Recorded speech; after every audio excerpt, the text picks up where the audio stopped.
कोण आहेस तू? समजतेस काय स्वतःला? ज्या एरियात तू आहेस ना तो किती डेंजर आहे माहितीये तुला? जरा जरी उशीर झाला असता ना मला यायला तरी तुझं प्रेत सुद्धा तुझ्या घरच्यांना मिळालं नसतं. एक्सक्यूज मी, तुला माहितीये तू कोणाशी बोलतोय? मला जाणून घ्यायची गरजही नाहीये. कोणी कोणी भरती केलं तुला पोलिसात? हा, पोलिसाचा ड्रेस घातला म्हणून तू काय झाशीची राणी झालीस? मूर्ख. नाही, यात तुझा काहीच दोष नाहीये. दोष त्यांचा आहे जे बायकांना पोलिसात भरती करतात. ए! बस.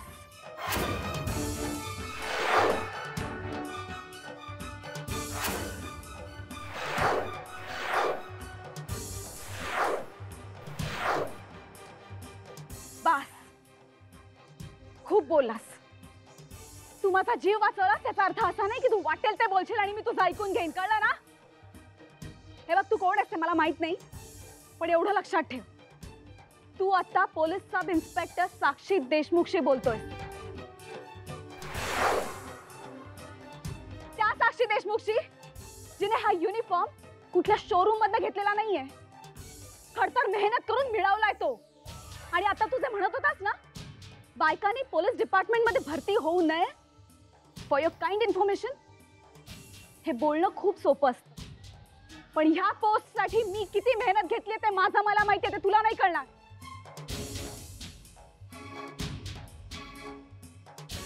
एनिवे, थँक्स मला वाचवल्याबद्दल. तुझं पोलीस डिपार्टमेंटचं कौतुक करून झालं असेल ना तर निघ आता, कारण तसंही तुझ्या हातात वेळ खूप कमी आहे. हॅलो, माझ्याशी बोलण्याची पद्धत जर बदलली नाही तर.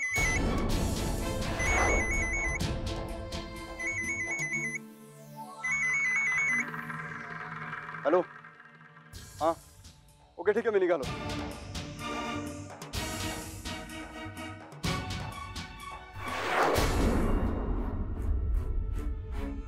मॅडम तुम्ही होतात कुठं? चला आता आपल्याला निघायला हवं.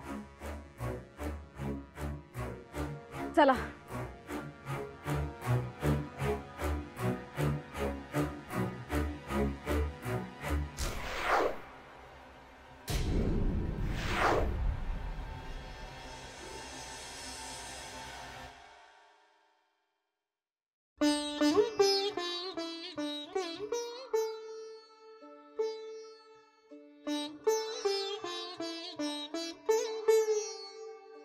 खूप छान दिसतेस. चल आमच्या बरोबर. कुठे? आज कुलदेवीची पूजा तुला करायची. चल. मला नाही, नको. का? सायमनला नाही आवडणार वहिनी.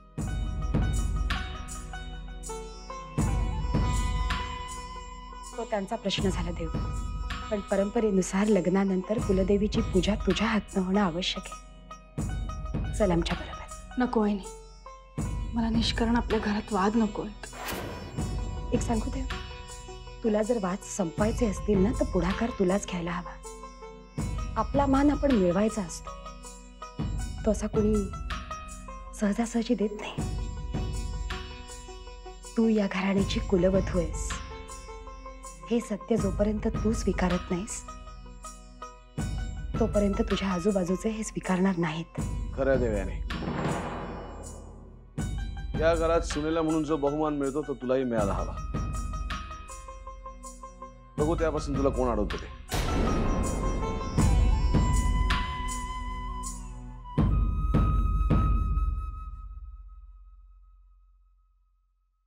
घाबरू नकोस देव, आम्ही आहोत ना तुझ्या पाठीशी. जा देव्याने, कुलदेवीची पूजा करणं हा राजा शिर्क्यांची सून म्हणून तुझाही तेवढाच हक्क आहे.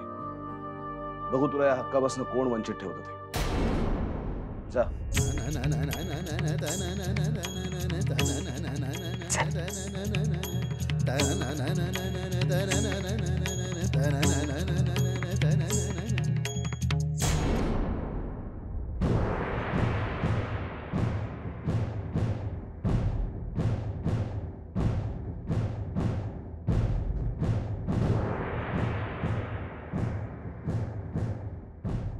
अगं साक्षी, कुठेस तू?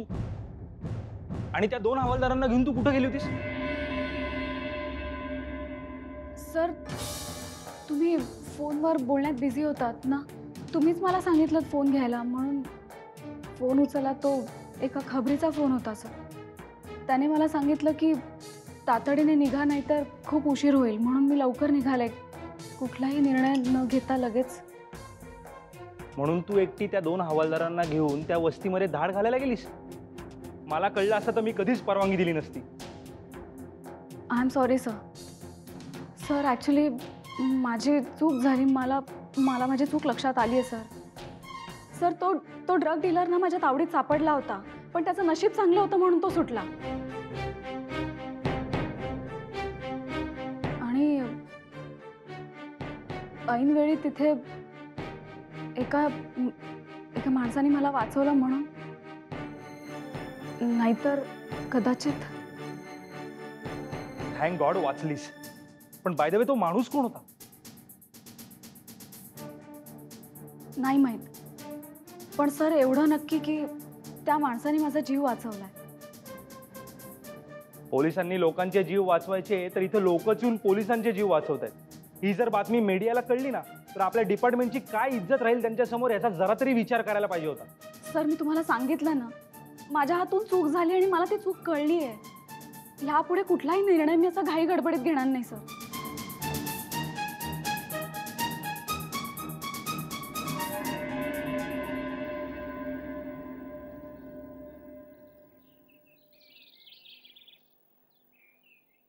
अरे तुम्ही? केटी कुठे आहे? त्याला बाहेर बोलव, मला त्याच्याशी बोलायचं. केटी आता कुठे मला माहिती नाही. काल रात्रीपासून घरी आलेला नाहीये. प्लीज या तू. मी त्याला भेटल्याशिवाय कुठेही जाणार नाही. मग थांबा इथेच, मी निघते. 1 मिनिट.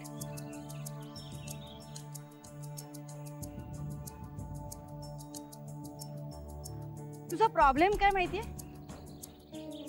तुझा नवरा काय करतो, कुठे जातो, कुणाबरोबर असतो हे बायको असून तुला माहित नाही.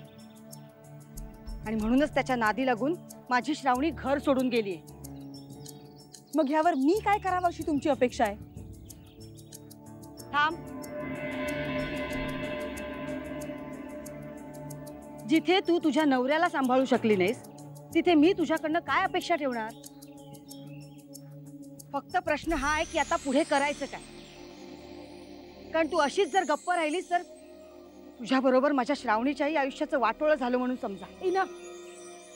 इथे येऊन मी काय करायचं हे मला सांगण्यापेक्षा तुम्ही स्वतःच्या मुलीला का नाही समजावत? मला सांगतायत आज जर माझं घर तुटतंय ना तर त्याला जबाबदार तुमची मुलगी आहे. तुम्ही तुमच्या मुलीवर काही संस्कार वगैरे केलेत का नाही? केले नसतीलच म्हणा. हे केले असते तर ही वेळच आली नसती ना. तुम्ही प्लीज नका माझा वेळ वेस्ट नका करू. आयेशा,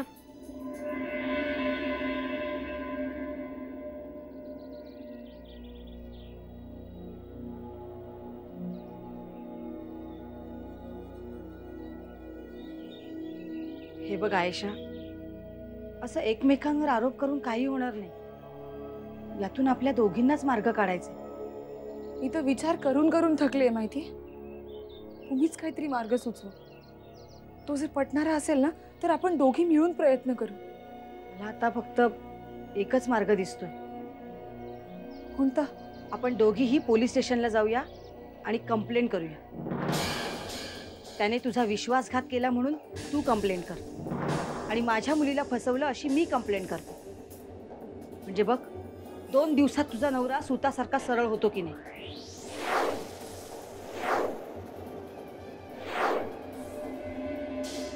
आज आम्हाला खरंच खूप आनंद झालाय. जनी, देवघरात सगळी तयारी व्यवस्थित झाली आहे ना? जी ताईसाहेब. आज देवयानी आणि ताई पहिल्यांदा देवघरात पूजा करणार आहे. सगळं व्यवस्थित आहे ना? जी. चल. थांबा प्रियदर्शनी.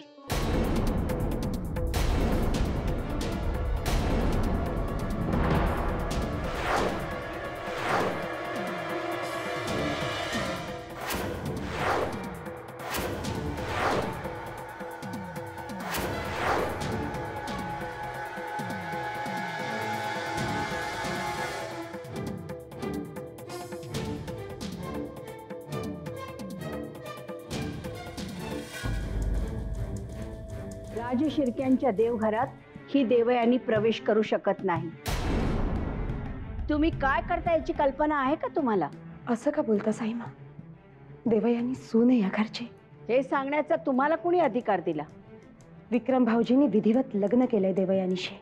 आम्ही हिला सुनेचा दर्जा दिलेला नाही.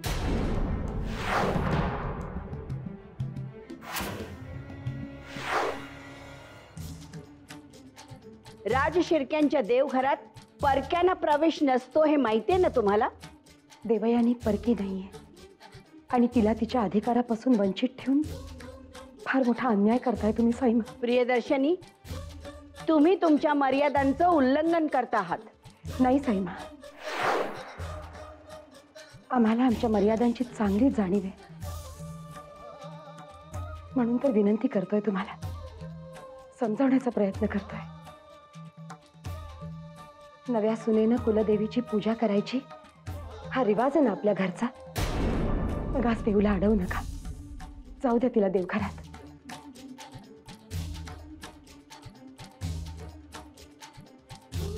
चलते. प्रियदर्शनी, एक पाऊल जरी पुढे टाकलत ना तर त्याचे परिणाम वाईट होतील. परिणामांची पर्वा आम्ही करत नाही साईमा.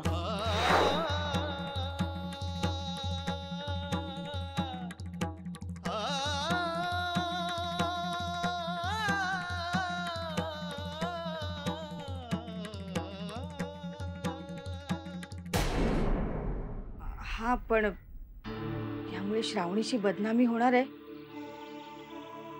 पण दुसरा काही मार्गही नाही.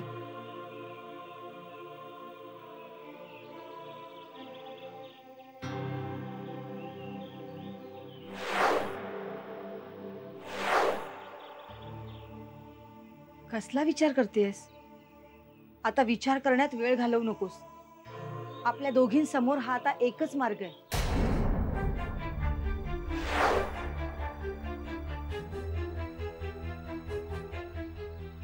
तुम्ही स्वतः एक पत्नी आहात, आई आहात. मी जे काही बोलते ते कदाचित तुम्हीच समजून घेऊ शकता. हो, हे खरं आहे की मी माझ्या नवऱ्याबरोबर सुखी नाहीये. पण म्हणून मला माझं कुटुंब तुटू द्यायचं नाहीये. कारण जर आम्ही घटस्फोट घेतला तर एखाद्या प्रॉपर्टी सारखी माझ्या मुलीची तिच्या आई वडिलांमध्ये होणारी वाटणी मला मान्य नाही. माझ्या आई बाबांचाही घटस्फोटच झाला होता आणि त्यावेळी झालेला त्रास आता मला माझ्या मुलीला द्यायचा नाही. त्यामुळे ह्या प्रकरणात कायदेशीर मार्ग मला नाही परवडणार. पण तुम्ही तुमचा निर्णय घ्यायला मोकळे आहात. I am really sorry.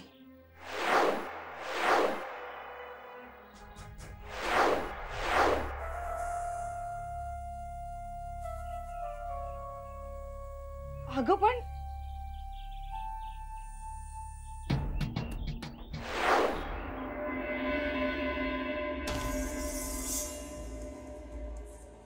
या तुमच्या देवाच्या साक्षीने आम्ही विधिपूर्वक देवयानीशी लग्न केले साहेब. आम्ही ते मान्य करत नाही.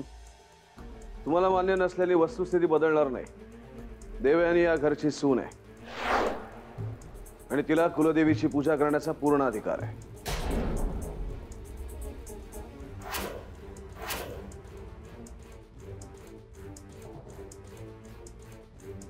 आणि देवाची पूजा करण्यापासून तुम्ही तिला रोखू शकत नाही. मग या घराच्या बाहेर अनेक देवळं आहेत की, जा तिथे. हे राजशिर्क्यांचं देवघर आहे. आम्ही राजशिर्के आहोत साईमा, विक्रमादित्य राजशिर्के. देवीची पूजा करणं हा आमचा जन्मसिद्ध अधिकार आहे आणि त्यापासून आम्हाला कोणी अडवू शकत नाही. आणि आम्ही जसे राजशिर्के आहोत तशीच आमची बायकोही आता राजशिर्के आहे आणि तिलाही आपल्या कुलदेवतेची पूजा करण्यापासून कोणी अडवू शकत नाही. तुम्ही सुद्धा नाही. आदित्यराजे, तुम्ही करता हे अयोग्य आहे. आणि तिच्या अधिकारापासून तुम्ही तिला वंचित ठेवताय हे तुम्ही योग्य करताय. साईमा, आजपर्यंत देवयानीला तिचा अधिकार मिळाला नाही कारण तिने तो आजपर्यंत कधी मागितला नाही.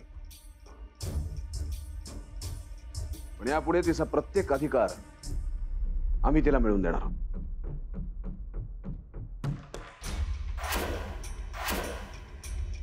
बघू तिला कोण अडवतं ते.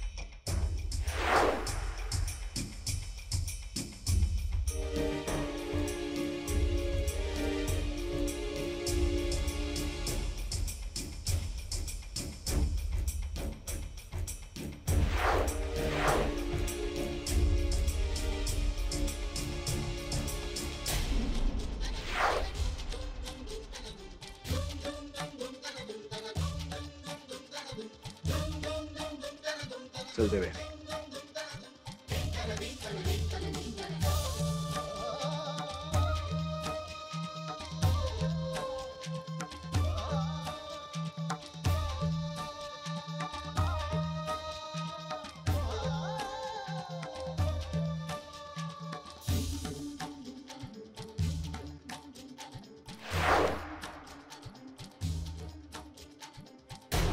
हे बघ, या ब्रिज पासून आपल्या पोलीस स्टेशनची हद्द सुरू होते.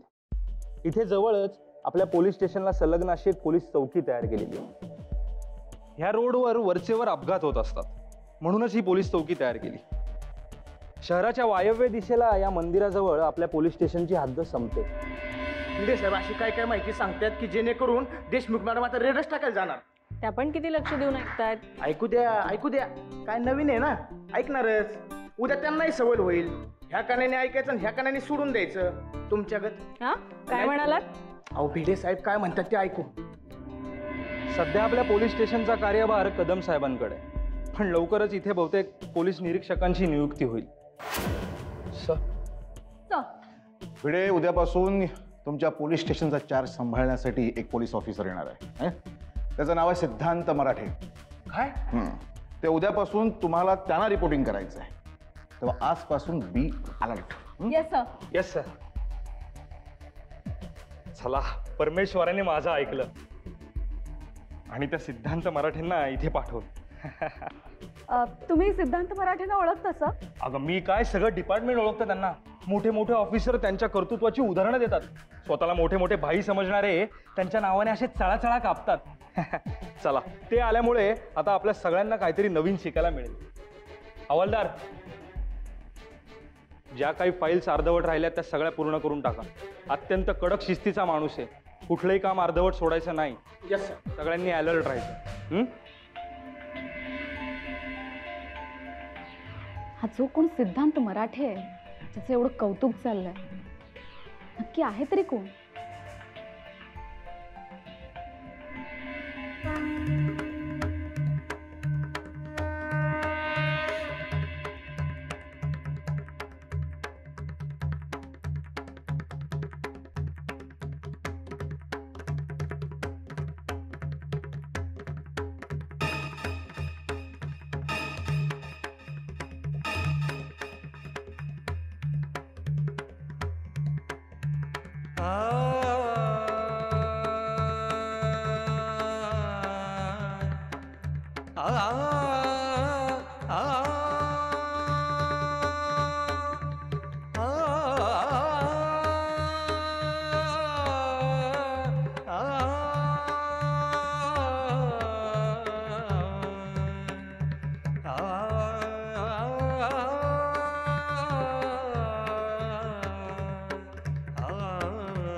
पंचवक्त्रां दशभुजां सूर्यकोटिसमप्रभा सावित्रीं ब्रह्मवरदां चन्द्रकोटिसुशीतलाम् त्रिनेत्रां सितवक्त्रां च मुक्ताहारविराजितां तू या घराण्याची कुलवधू आहेस. हे सत्य जोपर्यंत तू स्वीकारत नाहीस तोपर्यंत तुझ्या आजूबाजूचे हे स्वीकारणार नाहीत. कुलदेवीची पूजा करणं हा राजा शिर्केंची सून म्हणून तुझाही तेवढाच हक्क आहे. हंसारूढां सुखस्मितां ध्यात्वैवं मानसाम्भोजे गायत्री कवचं जपेत् गायत्री कवचं जपेत् गायत्री कवचं जपेत् गायत्री कवचं जपेत्